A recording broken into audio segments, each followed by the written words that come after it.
Hey, yo, it's me, Pops Van Marmalade, and you're watching the Comics-Related Madness Network. Uh-huh. So come get some.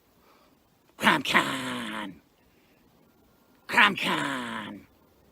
Hey, we want to shout out to our sponsors, Daytona Beach Comic Con. If you are a fan of comic books, if you're a fan of comic book conventions, and if you like meeting comic book creators and getting comics and comic-related stuff, then you need to make your plans to attend Daytona Beach Comic Con. This year's show is September 9th and 10th. Silverline will be there, so you should make your plans to be there too. We'll see you there. If you like comics and find yourself in the Orlando, Florida area, doesn't everyone come to Orlando at some point in time to see the House of Mouse? But when you're here, you need to make it a point to visit Coliseum of Comics, especially the one on East Colonial Drive. They carry Silverline comics, even a limited edition Coliseum of Comics version of our comics. So, when you go, be sure to ask for Silverline Comics and tell them we sent you.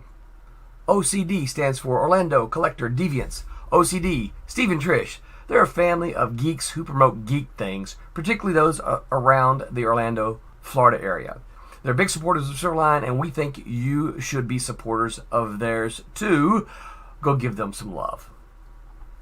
If you are an independent comic book maker and you need to get your independent comics made, you need to look no further than Kablam Digital Printing. They print our books, and they do a bang-up job. They're not only trusted by Silverline, but many, many independent comic book makers. Head on over to Kablam.com and see for yourself just how easy it is to have your comic printed by them. And tell them Silverline sent you. Hi, this is Tim TK, host of That Silverline Show on Tuesday. Join us at 11 p.m. Eastern, 8 p.m. Pacific every Tuesday night as we discuss pop culture and the joys of making comics. Hi, I'm Barb Kelber, co-host of Silverline's Wednesday Wham. Join us each Wednesday night as we discuss comics, literature, movies, and anything else that may catch our attention. I'm Roland Mann, and I host Silverline's Silver Sunday. Join me every Sunday at 8 p.m. Eastern as we make mine Silverline.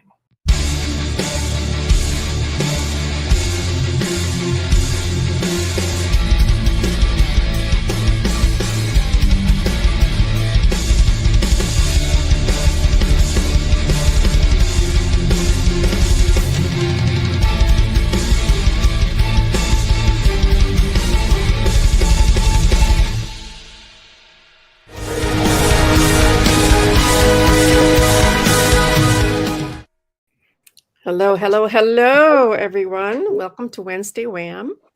Our guest for tonight is having a little trouble connecting, so we are just going to play it by ear until he shows up. No pressure. Never any pressure. Never any pressure. I'm Barb Calvert, creator of Divinity and CFO of Silverline, and all-around inker and colorist for whoever raises their hand and says, "Hey, you." Yeah. I'm working on a project with Rob at the moment, and I see he just got me a new page. Nice. Yes, I sent you a new page just a day or two ago. Yes. Yeah. This way, Martin. Yo. Hey, you. Hey, how's it going? Yeah. Oh, hi. I'm Martin. I'm a colorist for the wonderful Silverline products, and I did this book here called Wolf Hunter, and I am now touching up the final cover for Wolf Hunter 2. So that's 3 covers done by me, and the interiors of the entire book. And yeah, I'm excited to see how this one turns out, because I did a very different approach with the colors, but I still think they are in line with what we did with the first book. So it's going to be lots of fun. So yeah. So, and who's this below us here? Nice. I am Kassisi Harris. You can call me Kaz because nobody will remember Kassisi. I am a writer with Silverline, so penned the Trunks story that's in the Silverline Christmas issue, and then the new Silverline team up that has Tempest and Miss Fury and a new character, Sigma. So Sigma. That's a cool name. Oh, you actually have Cool used character. the name. Yeah, You yeah. can use the name now. Cool. Yeah, that's good. So that'll be good. That's who I am. Yeah. And me. I guess it's my turn. Yeah, I'm Rob Davis. I'm the artist on Twilight Grim that has been showing up in your previews every month for Mhm. every other month for the last few months. Our guest has made it. Yay! Hey. Yeah. All right, Go everybody. ahead and work on him. We know me anyway. Mark, this is Mark Stegbauer, our guest for tonight. Mark, this is Martin Mertonen. He's one of our colorists at Silverline. Hi, Mark. Cassisi, writer, Hey, and how you doing, one Mark? of one of my editors on Divinity. And I don't know if you know Rob Davis. He's been in as long as Rob we and I have. Rob and I go way back. Way back. Okay. Rubber were sold. Oh yeah. Okay. Good to know. Okay, so Mark Stegbauer, welcome to the podcast. Thank you. Mark and I also go way back. In fact, he's a local here with me up here and around Madison, Wisconsin. So we see each other quite often. It's weird. More in the last couple of years, especially. Then it's like it seems like for a while we didn't see each other for quite a while, and then all of a sudden, all of a sudden started doing like, cons the same together, shows. local, yeah. So Well, I picked up my show schedule, so I'm trying to do like one a month. So you're starting to join more of the local shows that I'm doing. Because Dick and I are old farts, so we try not to go any more than like 4 hours away from home. Where you, Mr. Big Shot, you're going to Heroes Con and all kinds of stuff. yeah, but it still takes me longer to recover from doing those shows. That it used to be like, oh, I'll drive back the same day as the show ends. I'll be at work the next day at 7 a.m. No problem. Right. No, it's Yeah. like, Those days are long past. pretty much. It's like, that's not happening. Not happening. Yeah. Not So- happening. We've told our audience this before, but I got into comics in 1989, and Rob, you got in About the same time, 86, 87, I was doing gaming work. But 88, 89 is when I started on the stuff for Now Comics and then did Scimitar for. Yeah, I remember Scimitars. That's where I remember seeing it first. Yeah, and And- that's what got me 3 tables at the old Chicago Comic Con. And that was, I was a pro then. So Yep. finally. And Mark, you're about the same time too, because we started going to shows sometimes together. Yeah, To ride share. Yeah. Yeah, because I got my first gig. Let's see here. I got a call a week before my 20th birthday. Yeah, Just a because puppy. I would have been. I think it would have been. Wow, what a birthday present. No, it had to be. It was either before my 20th or my 21st. I can't remember when it was, but yeah, I got a call, from Eternity Comics asking me to ink one of That's where I their started. manga adaptations of Lensman, and I got the pages. The pages showed up like, on like the 23rd. This is my birthday month. I was born on the 24th of December, and I remember getting the pages on the 23rd. Oh, wow. Oh, Nice Christmas man. present. Yeah. They sent me like, I got a couple issues at a time. I think I got. Wow. Yeah, I think that because Tim Eldred, who was writing and penciling, was so far ahead, because he was that fast. I think they sent me like 2 issues out of altogether, like one gigantic package. Well, that's the way to do it. That was the way to do it back then, because it had to be FedEx was about the only one doing overnight. Yeah. I tell everybody a life back then was phone, fax, and FedEx. Yes. Yeah. Yeah. The 3 Fs. Yep. Hi, yeah. Pops. Hey, Pops. Pops. Yeah. Do you remember your page rate back then? What you got? I think it was the entire for a whole issue. Yes, I got the Really? same. I think it was. I think I got $200 for an issue. Oh, You're wow. I beat you out by Yeah. 100 for Planet of the Apes. It was Yeah. 24 pages. I got $300 for, and that was to ink and gray tone, Wow. Yeah, gray I did- wash. I did- I got an I- extra 100. Well, I did I inks. can't tell you what my page I rate had was. I Zippo. cannot remember. I was using Zipatone back in those days, and I still have some of it. So do I. Yeah, I have some somewhere. I think I have just pieces of pages left. Photoshop does it all now, man. So for all you newbies out there, yeah, $300 to For the whole ink thing. and do gray washes Wow. on an entire issue of Planet of the Apes, and he made That's 200. crazy. And Well, you felt like, $300 and bought you more were back like, then, oh, but yeah. you know. But That you was- see, the big advantage was you got published.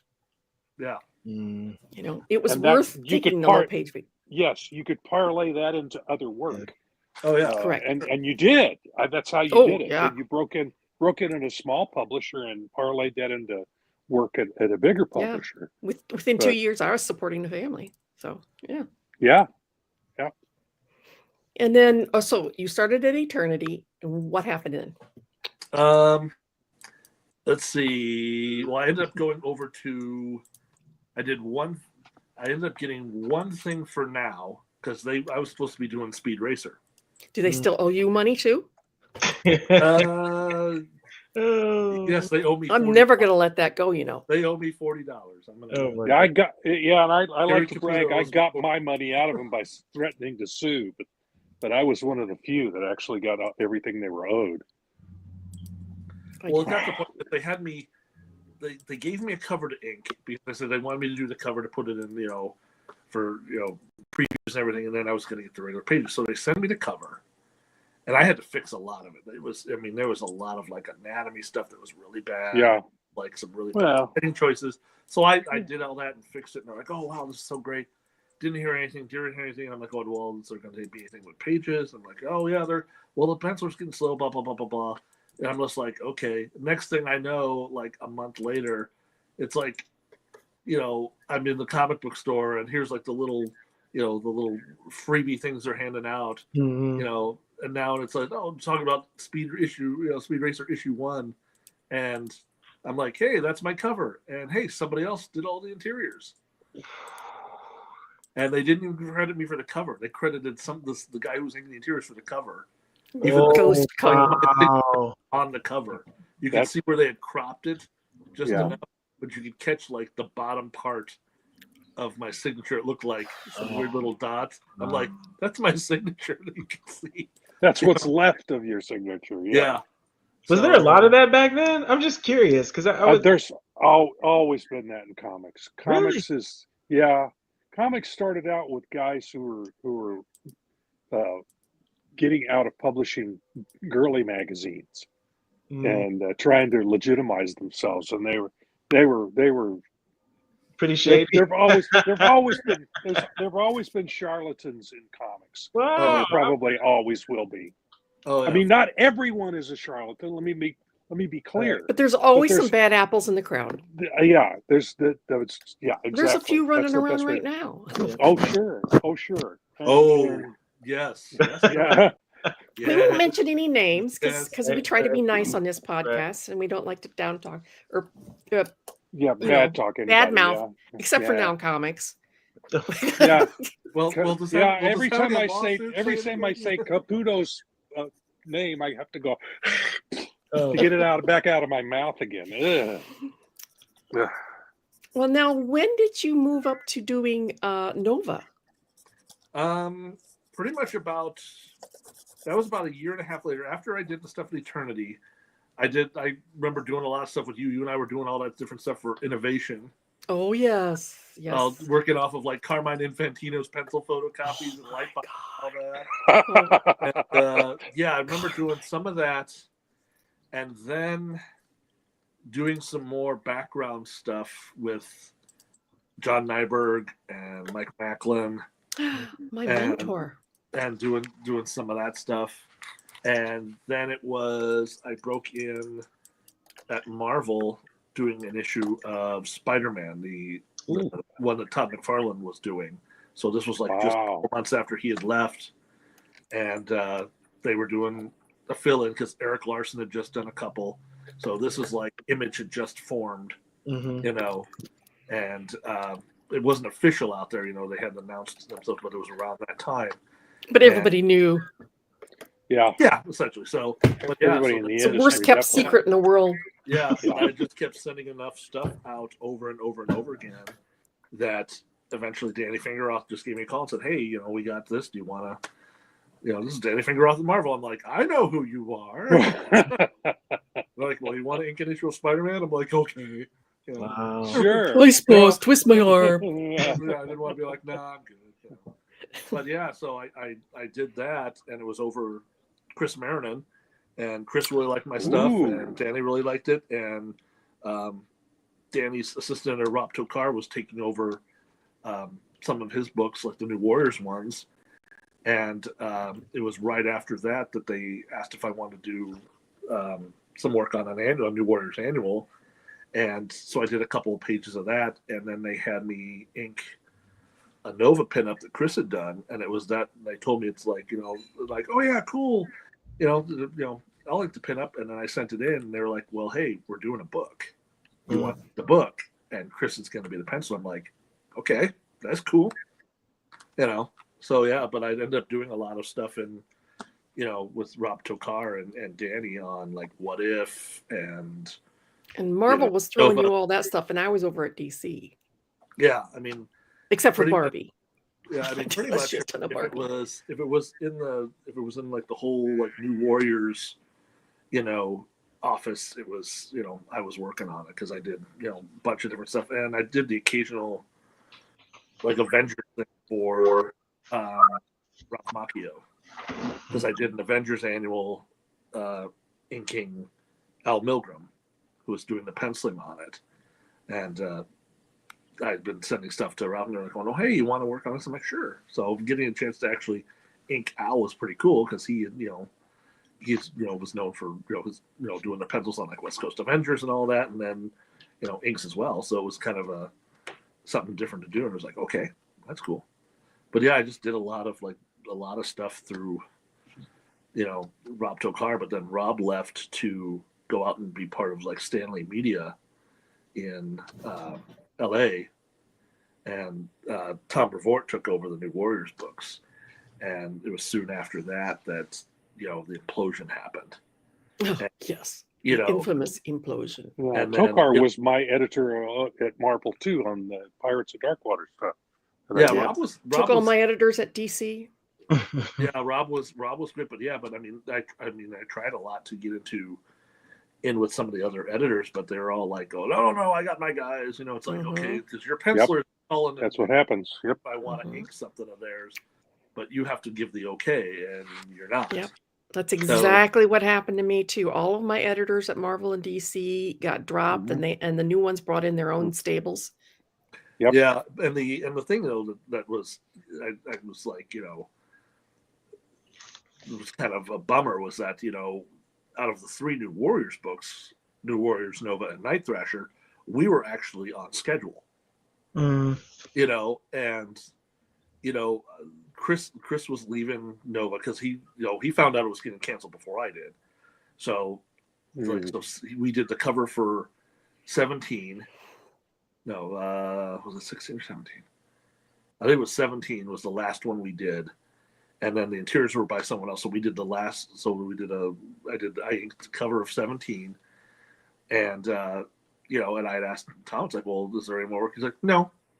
I'm just like, very matter of factly, I'm like, no. I'm like, okay, is there anything, any chance I get something else from all the other, books you ready? No.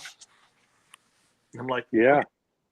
And then he kind of hung up the call, and that was it. And that was the last thing ever happened for me at Marvel. Yep.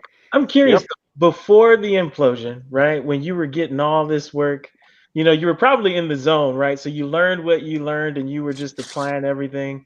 But at what point before the implosion, when you were doing all this work, would you say you learned the most? Either about, it doesn't have to be, technical skills, but about the career as a whole, or it could be technical skills. Well, I think yeah, go ahead. Well, for me, it was more like, I mean, I learned so much of the technical stuff just by assisting other people throughout the Midwest, you know, and working on different books. Because I mean, when the first assistant work I ever did is I helped out Hilary Barda on New Mutants, inking Rob Liefeld.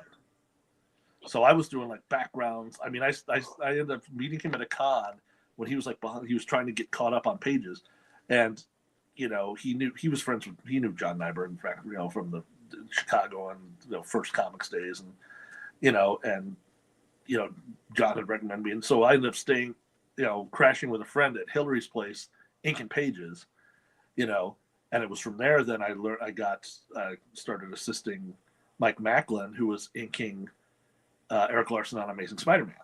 So I'm there doing Spider-Man pages. I'm doing backgrounds and buildings and all that sort of stuff. And then, you know, John Nyberg started getting tons of work because he was doing like Green Arrow, you know, at DC, and a bunch of different other fill-in stuff here and there, you know. So I was let me break in here for our audience and say John Nyberg lived here in Madison, and he had a studio down on State Street, right in the middle of all the college fun. Now, Mark lived on the far west side of town, and I lived on the far east side of town. He was my mentor, and he mentored Mark as well. So we would go to his studio and learn the tricks of the trade because he was a master, and he's the one who coached me through the traumatizing experience of inking Carmine Infantino. Now, when you guys say mentor, did you have to pull the skills out of the mentor, or was the mentor willing to? No, you sit there in his studio and watch. Oh, yeah, wow. he would. I remember the very first time I met John. So I went down to his studio and I brought some pieces of art I had done. It was just, I mean, I'm like, you know, I'm still in high school at this point, you know, so I'm like, you know, a junior or senior in high school. I think it was probably like my junior year. Yeah, I was probably like going into my senior year of high school that summer. But I had met him, so I brought, like, you know, I was drawing stuff at that time. I was, you know, whatever. It was, I think it was a picture of like Colossus I had drawn, and you know, because I was just telling me about inking, so he takes my piece of my drawing and he puts a piece of tracing paper over, like heavier vellum, and he starts inking with a brush on it and bumping up all the line weights and going in with shading and feathering, you know, because I was just using like tech pens and everything had this dead line, you know, there was no real depth to it. And then I saw what he was doing and it was like, you know, your mind's blown. It was just like, you know, just absolutely crazy. And he sent me home with a stack of photocopies of various pencils of various, you know, stuff like that. We're talking like, I mean, it was like, here's some Mike Mignola Elric. Here's Garcia Lopez Nexus. Wow. Here's Paul Smith Nexus, because that's what he was doing at the time. He was inking Nexus, and it was when Paul Smith was doing some of his run. So I had like Paul Smith, you know, Nexus paper, and you know, also, you know, I had, you know, eventually from whatever time was over Gary Barr on Mark, you're breaking up. You're breaking up. Is it? Okay. Yeah, you're getting a little bit of an echo. Better? Here. Yeah, yes. Now we're cool. Okay, that's right.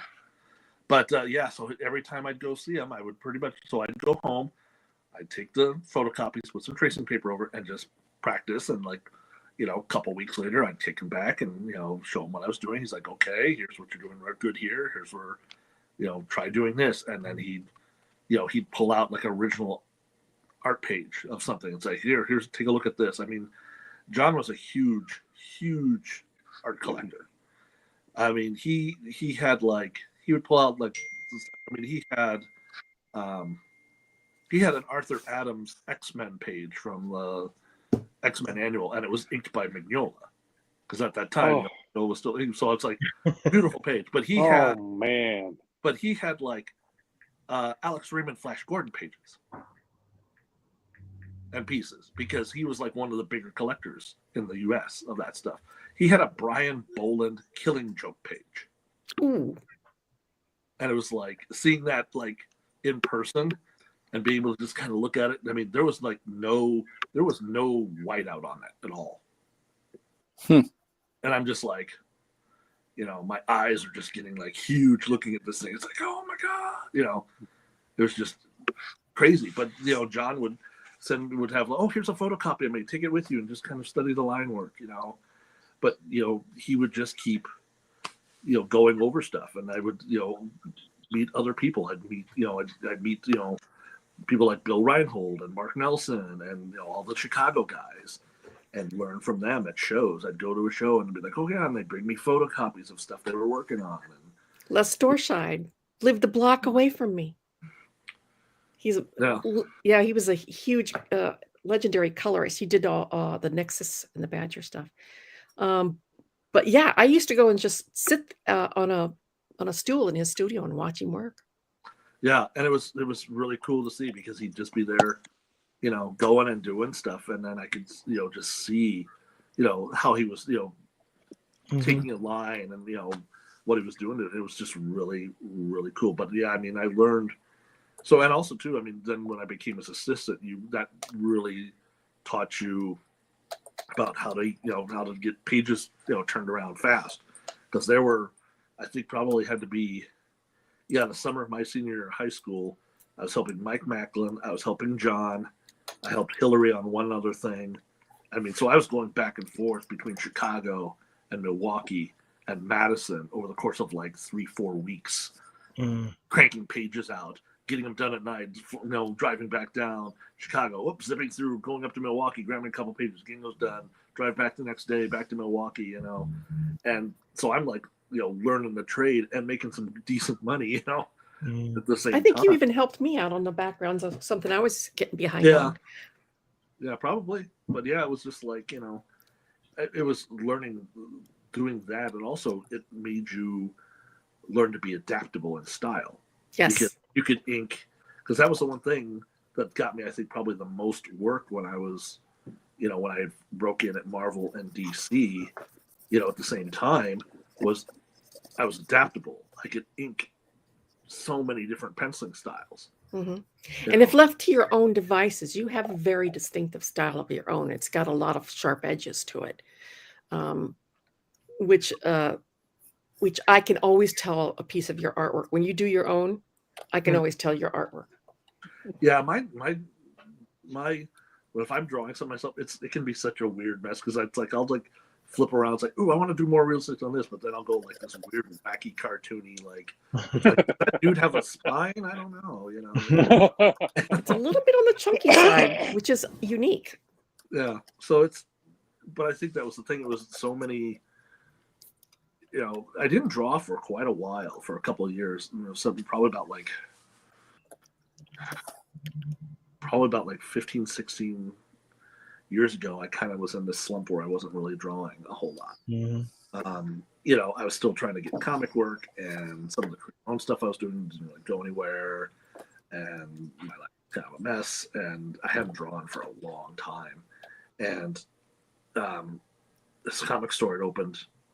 I was living in Economowoc at the time, right outside of Milwaukee, and someone said, "Oh, well, there's a comic store in town." I'm like, "Oh, really?" So I went down and met the guys there, and just got to enjoy comics again, and I discovered an artist named Ben Caldwell, and he had a book out, Action Card. Wow.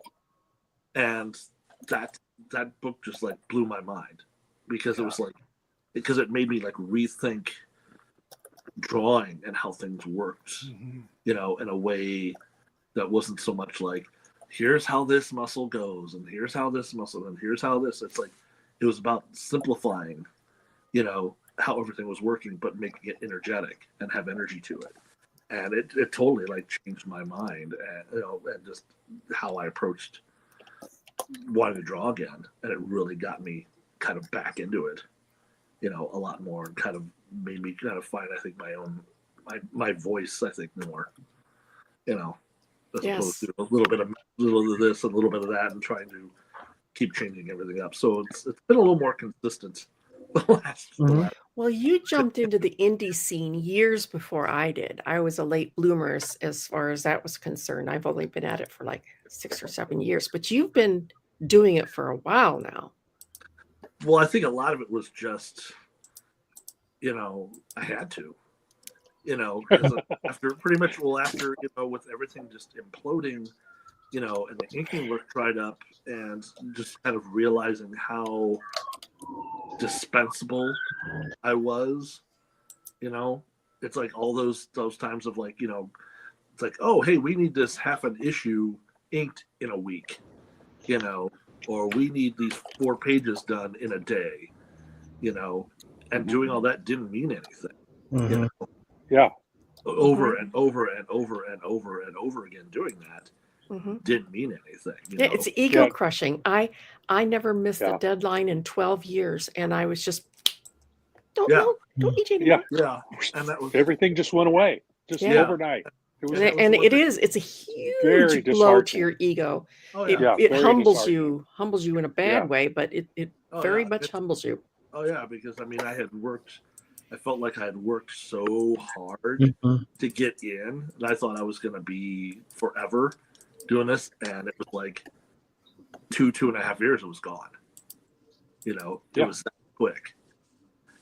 But it was like, I eventually kind of saw it's like, well, I just really need to start kind of doing my own thing. Mhm. And that's when I started, branching out and saying, I'm going to start writing stuff. And I came up with the character of Dr. Goyle, and which was pretty much like, as I like to, if I was going to do my quote elevator pitch for it, it's Hellboy meets the Tick.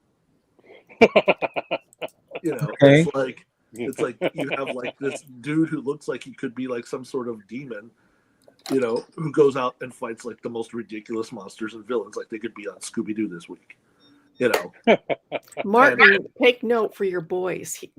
Dr. Goyle and Ghoul Scouts are 2 books that he works on or has worked on, and they are right up your boys' alley. Okay. So yeah, and I'd just been doing some inking some Badger stuff for Mike Barron when it was at Image during the black and white run, and I met penciler Mike Norton, and Mike's stuff was fun and goofy, and we were having a good time. And I said, hey, you want to create this character with me? And he's like, yeah. So we did like an issue. We found a publisher. I mean, I put this thing together. I did like a black and white pitch for it. I wrote some quick little 5-pager. Mike penciled it. I inked it and lettered it. I did hand lettering. I was like using a ruler and with points Ames on guide? No Ames guide. Oh, you didn't have an Ames guide. Oh. I had a lettering ruler for my college days, so I could do every little spacing, how many points I wanted to do it, and I hand lettered. Like did it all myself on this pitch, and I did on the first issue too. But I did this pitch, and I went to a show in Chicago, and this had it had a bunch of like big name people and smaller name people. So it was like Howard Porter and John Dell were there. They just started JLA with Grant Morrison, and Mike Waringo was there. And so I'm like just taking this little 5-page sample and showing it to other pros and and everyone's like going, dude, this is like so crazy good. Who's publishing this? I'm like, I don't know. I'm trying to find somebody, I mean, Mike Waringo is like, oh dude, if this gets going, I want to draw something. And I was just like, and I never got a chance, because I can tell you right now, a Mike Waringo like Dr. Goyle would have been like the most crazy cool thing on the planet. And so I'm like going, okay, so I've started like bitching around, and I met Scott Rosema through a bunch of other guys who I'd done some little indie stuff with. And he's like, well, I'm doing this thing for Arrow, and you should probably pitch it to them. He says, I could put you in contact with the editor-in-chief, Randy Zimmerman. I'm like, okay. Yeah. So I had sent him, in the mail, sent him a little 5-page story, little photocopies. And he's like going, yeah, I'll publish this. And I'm like, cool. Oh wow. Okay. And so we did a color cover.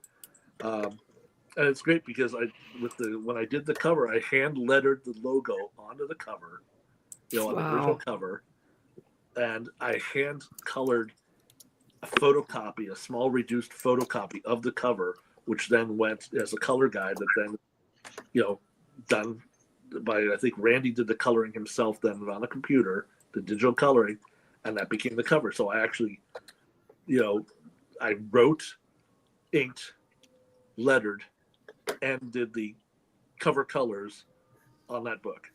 Wow. Now, how far did that go? Well, we did the one issue through Arrow, and then, it was hard to do anymore. After that, Mike kind of started getting busy. We ended up doing so no more went through Arrow. We did a 10-page story for slave labor graphics because I was in a fanzine with a bunch of guys, and somebody was doing something through slave labor. It was called Love and Tights. So it was an all superhero. So we did a Dr. Goyle story for Love and Tights. And then after that, we were going to try and do more, but then Mike's career really started taking off. He started doing, more bigger name indie stuff for Oni, started getting into DC. So him doing Dr. Goyle just kind of, wasn't possible. So I just let it go for a while. And then I ended up joining a online studio with a bunch of guys I had met through cons. And we were talking about, let's all do some books. We should do some books. And that's why I thought, why don't I do Dr. Goyle again? It's been, at that time, I hadn't done anything with him for 10 years. At least probably.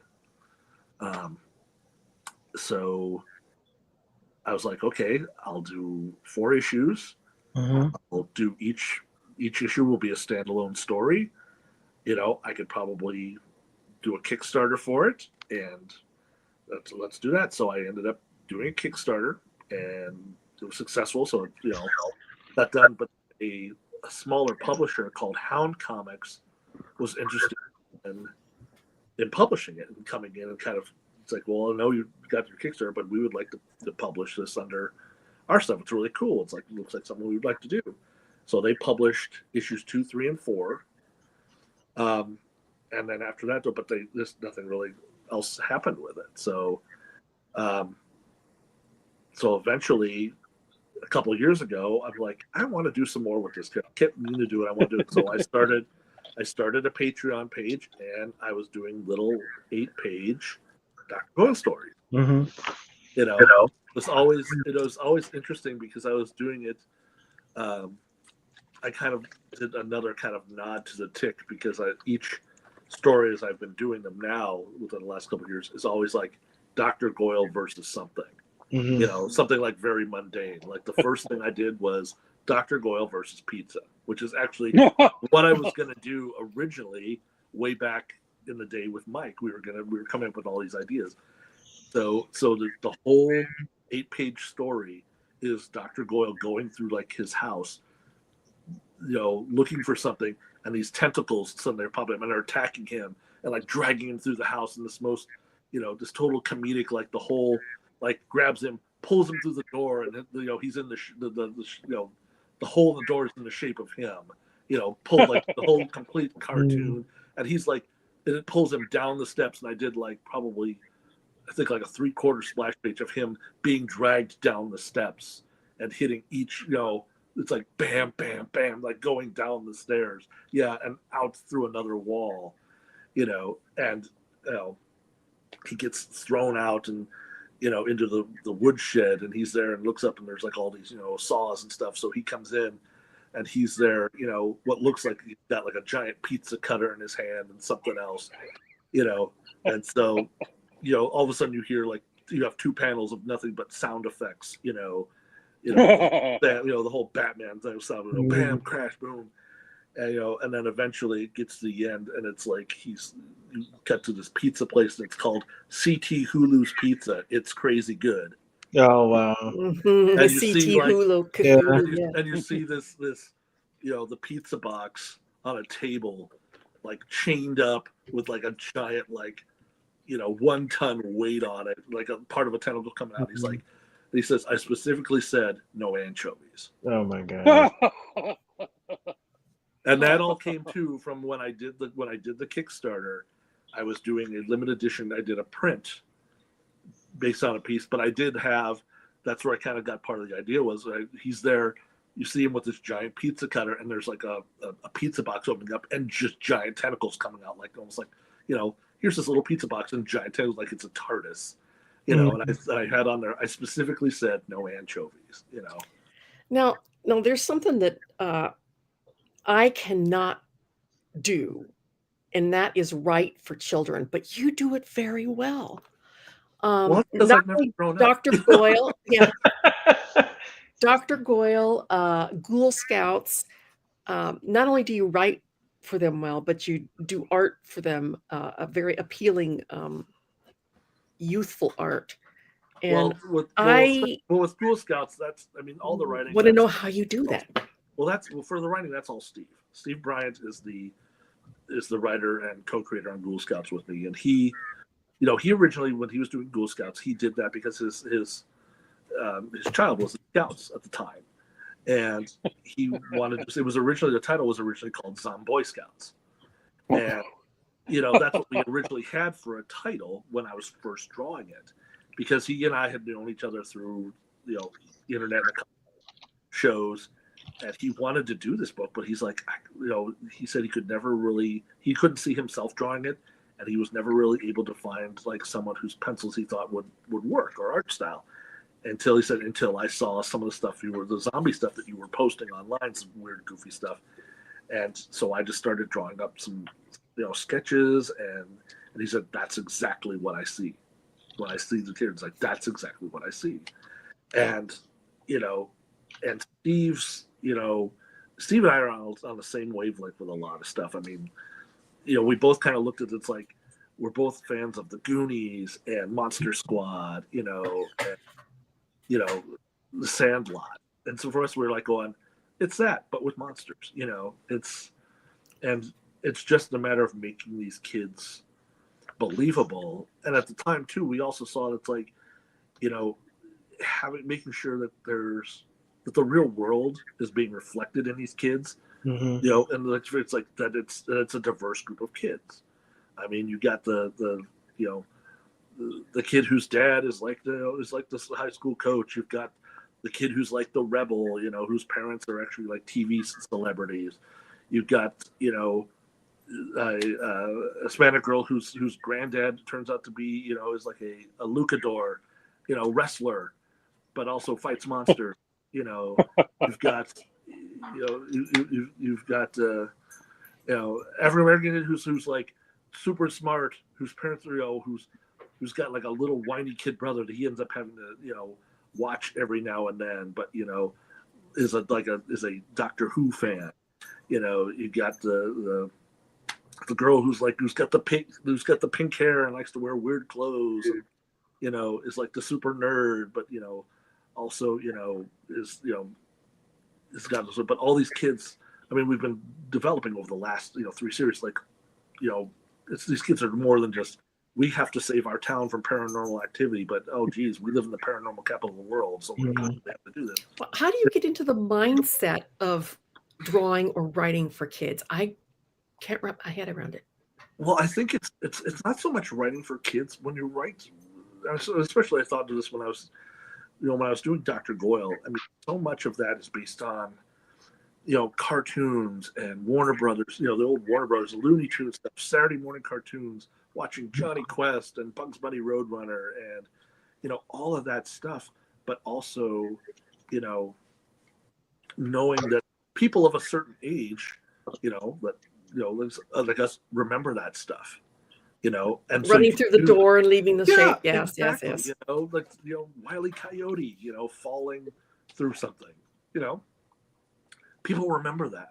So if you can invoke that in people and remember, go, oh yeah, but then people who've never seen it before can look at it and go, that's really weird. Look at that. Looks what that did. It's like, why would it do that? That makes no sense, but it's really weird and cool. And it's just a matter of, and that's the one thing people kind of, when they think of all ages, they always think kids books. But if you can do all, but for me, when I try to do all ages, I mean all ages.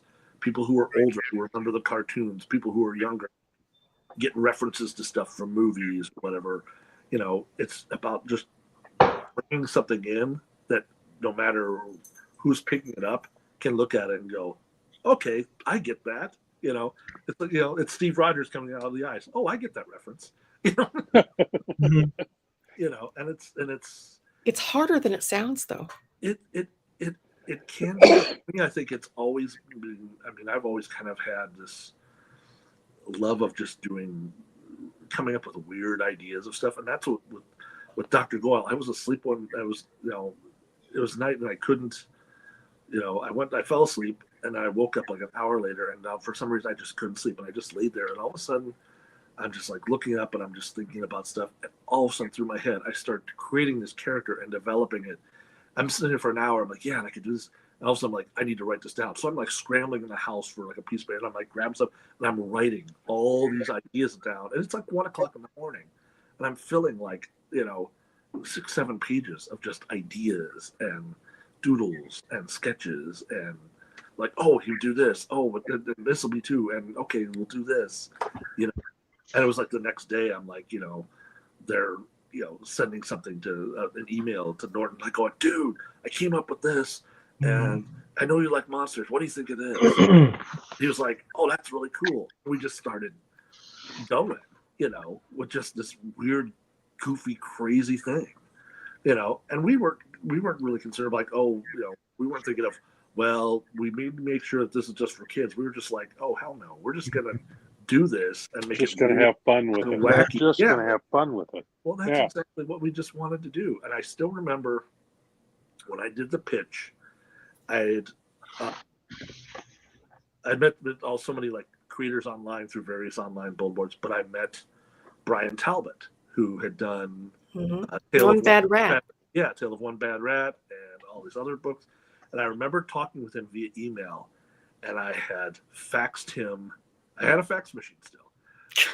Wow. That dates us. I faxed him the 5 pages because I wanted to know what he thought of it. Because I'm like, okay, this is like one of the most big like profile people I know. It's dude's like won Eisner's and all these awards for this. What he's doing, and this stuff is definitely not weird superhero crap. And so I faxed him the pages, and I just kind of waited. And I'm like, okay, because this was like probably 2 PM, which means it was 10 PM in England. And I didn't hear anything. I'm like, well, he probably went to bed. I probably won't hear anything until later. So about 4 hours later, I'm checking email. It's 1:00 in the morning in England, and he sends me an email back. Wow. And he goes, he said, well, I looked at it, and I'm just like, he says, and the only thing I got to say, I wish there were more pages for me to look at. He said, what a compliment. Because he said, Man, that's cool. Yeah, because he said, it's like, these are brilliant. And I'm like, no way. He said, I would love to see more. It's like, do you have any more? And I'm like, no, this is all I have. But he was like, but we said, well, if you make some more, send them to me, because I love this. This is so weird and goofy, and just in these 5 pages, so it's like, that's awesome. That has to be so uplifting and encouraging, right? That you've made your own thing, and then people find that kind of joy or that like excitement in something that you created. Well, yeah, and that was the one thing, because when we were doing Dr. Goyle, we thought, well, we got to get pinups by people we know to for this book. We got to fill this thing out. I made like, I think the story was 22 pages. It's like, because Randy's like, well, I can make it this much. It's like, can you fill some more stuff with pinups? Like, oh yeah. So I had enough, friends in the biz who were like, okay, yeah, I'll pencil something if you want to ink it. So, we had Christopher Jones came on with something. I had, Hilary Barta did a piece that I inked, and then he had another piece that he inked. Then we had my buddy Tom Nguyen did a piece. So we had a bunch of people doing it. And then when we were going to try and do another issue, more people came on with pinups. Bob McLeod did a pencil piece. Robin Riggs did a piece. Let's see, who else did one for her? I'm trying to think who else did one. There's a couple other people did, like, for the second one we were going to do. And it was just like, oh my God, because the people were like, oh yeah, I want to do one. That's so good. Okay. So, Yeah, I mean, I did feel though I kind of dropped the ball because this year was the 25th anniversary from when we had the first issue, and it's like, man, I totally should have done like a compendium of all the stuff, including all the, Still got a few days left. Yeah, I don't think it's gonna happen, but maybe we'll do next year. Do 26th anniversary. Now you're gonna have to wait for the 30th. Do 25 minus one. Yeah, do minus one. Yeah. 25 and a half. Well, I'd have to do. I could do 26 next year because everybody does 25. No. Yeah. It could be something, man. That'd be interesting. Yeah, 26th. The 26th anniversary, yeah. It would probably get enough attention. People are going, why the hell is he got Exactly, yeah. Because everybody does a 25th. That's so passe. So last year. There we go. So does anybody have any questions for Mark? Where's the pictures? Yeah. He's on a phone. Do we have pictures? Do we have any pictures of his work?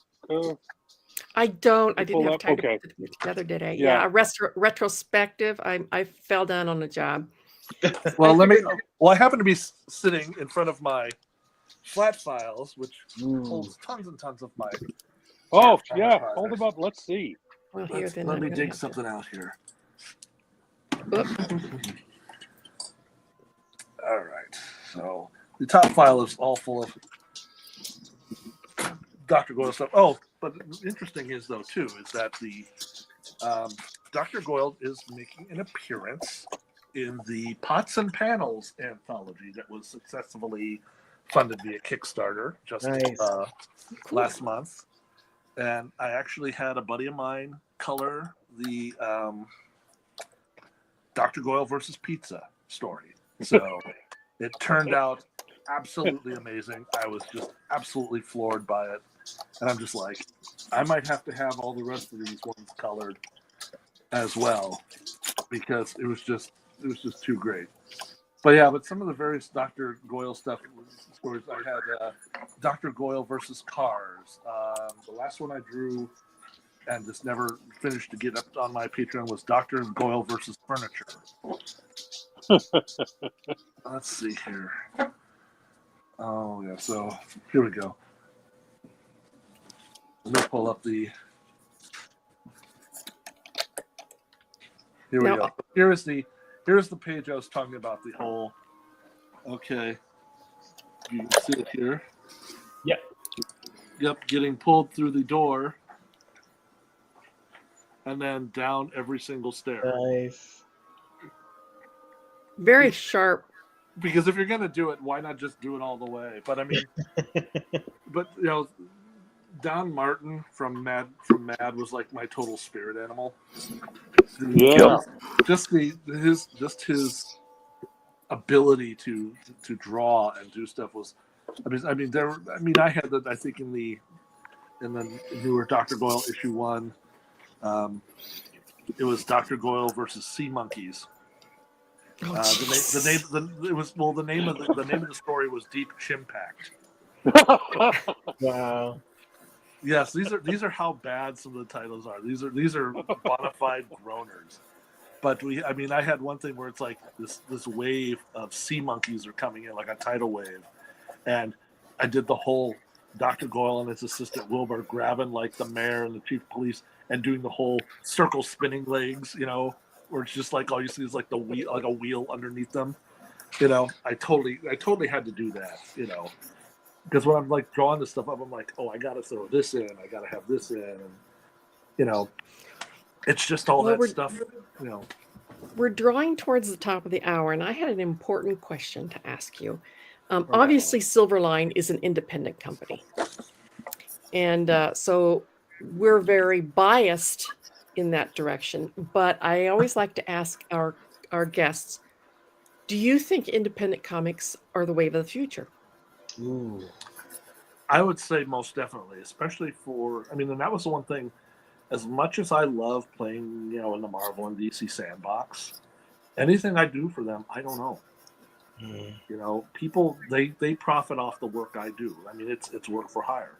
So if I really came up with something like, oh wow, this would be really cool, I can't take it to them, because it would not be mine anymore.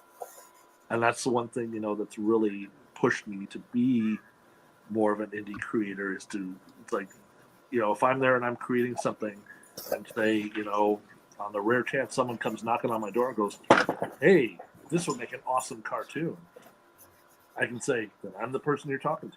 Mm-hmm. Do you find that the indies are more fresh these days and innovative than the big two? Oh, for sure. I mean, all the years when I've done shows, I always get like a lot of younger people coming up to me and saying, well, I have this comic, but I don't know if anybody would want it. And I said, put it out there, And I said this, I said, I don't care if your story is about a dog who has a talking pickle for a best friend. Mm-hmm. Somebody's going to want to read that. There's an audience for that out there. It's just a matter of finding it and just making your comic and, Spot and pickle. Yeah, exactly. And, Spot. Okay, now you've got that stuck in my head. Spot and pickle. Yeah, there you go. So, and that kid making that comic is like, would be able to go, this is mine. I made this. Mm-hmm. Yes. This is mine. Nobody owns this but me. I am in control of what happens with this comic book or story or whatever it is. And I think it's a roll of the dice whether you'll make any money off of it or whether you'll become rich and famous. You can never tell, but you can tell yourself, at least I did it. You did it, yeah. Steve Bryan and I like to say, even though none of what we've done has been incredibly successful. All right, we both say we're too stupid to quit. Well, then we're all stupid here, so join the crowd. Stubborn. I think stubborn is probably more appropriate in my particular case. As I'm too stubborn to give up. Yeah, I want to do this so bad. It doesn't matter anymore whether I make a lot of money at it or not. Yeah. Once you're bit by the comic bug, there is no cure. There's no cure. No vaccine either. Nothing. Exactly. Well, it's been a pleasure having you, Mark. Well, thanks for having me on, guys. Thank you so much. Yeah. We go way, way, way back. And, Madison used to be such a larger comic scene than it is now. A lot of people have moved away, like Steve Rude and Mike Barron moved out. Kitchen Sink moved away. Nyberg moved away. Les Dorscheid isn't really on the scene anymore. There's Bill and Linda Reinhold. They're just down south a little bit. But and Tom is still here. And Jeffrey Moy is still here. And Jeff Butler's still around. Jeff Butler, he's teaching at the university. I met his nephew at the QuadCon show we were at last weekend. Mm-hmm. Because he was like, "Oh, do you know Jeff Butler?" Yes, I do. Yeah, they came to me too. Very. But yeah, this used to be a really a Midwest hotbed of comics, and there's still a few around, but a lot of them have left the area, which is really sad. Yeah, but we've been here all along. Too stubborn to move. Oh, there's a kitty cat behind him too. Yeah. Not the only one. Posing. Yeah. Yeah. Getting the showtime there. Getting screen time. I'm just here. This is Max, the 5 o'clock alarm clock. Yes. Cassisi's does a drive-by every show. He has to walk right in front of you. He's like, my presence is here. Yes. Yeah, I have deigned to come into your presence. Yes. You may call your show a success now. Right. I have arrived. That's funny. Well, we didn't domesticate cats; they domesticated us. That's right. We are going. Wait a minute! I got to find my closeout thing here. We're going to close out our show. Hang around a little bit, Mark. We're going to close out our show like we do every week, and we're going to say, "Make mine Silverline." Silverline. Hey, I'm G-Rod. Make mine Silverline. You heard me.